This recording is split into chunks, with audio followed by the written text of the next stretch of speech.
But before I move on today, something important. Years ago, I thought I should publish a Crook's Book of Rules. Even wrote out the Crook's 10 Commandments. I never published it. I'm a lazy slob after all, who wouldn't have become a smuggler in the first place. Not if I had to work. That aside, commandment number 4 from the Crook's Book of Rules, the dead wood rule. And no, the dead wood rule doesn't mean passing on that extra line of coke if you forgot to bring some Viagra. In fact, the rule is an important practice when recruiting helpers, colleagues and confederates in your next underground mission. Does anyone remember the old TV series of Mission Impossible? In it, Master Operator Jim Phelps, the character is called Ethan Hunt these days when played on screen by Tom Cruise, he's the lead. Anyway, when planning the next impossible mission, Jim would be seen going through his files, selecting just the right people for the task at hand.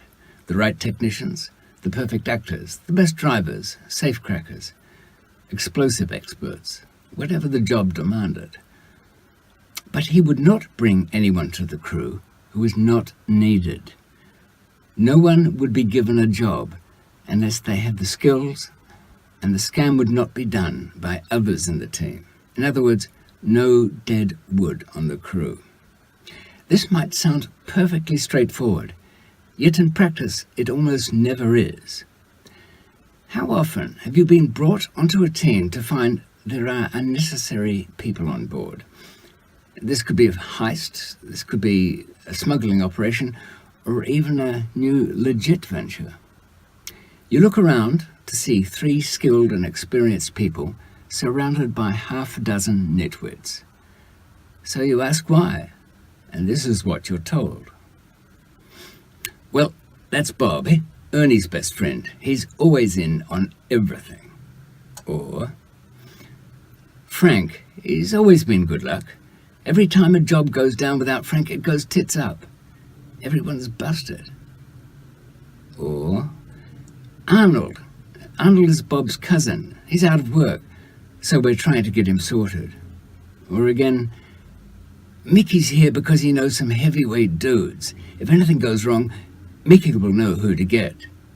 And you'll usually hear, Terry, that's John's girlfriend. She sticks to him like glue. John gets it in the neck at home if he leaves Terry out. Those are the excuses that are given.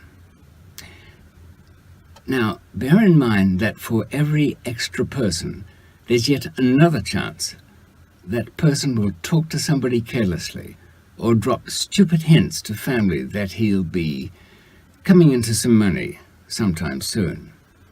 So we can add another, 5 ears for every stick of dead wood we leave unproductively stuck to that tree.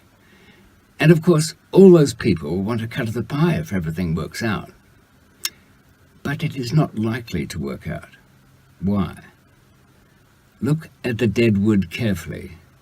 Bob, Ernie's best friend, has been a useless twit all his life and would be broke if not leeching off his friends.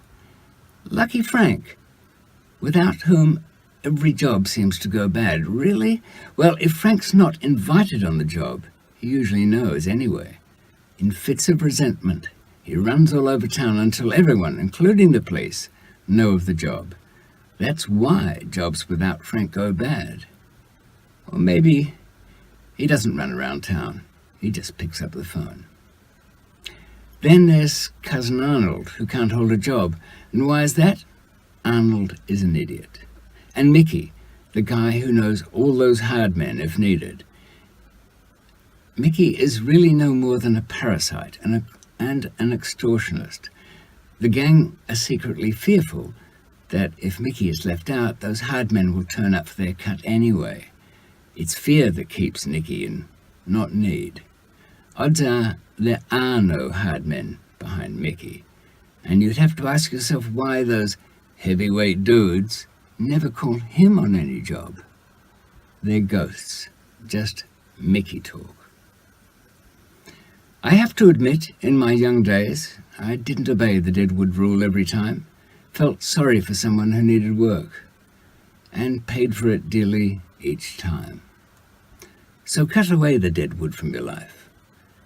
They might be fun to have around, but not when your life is on the line. If it's fun you want, there's a whole world to choose from. Next time, the whole world.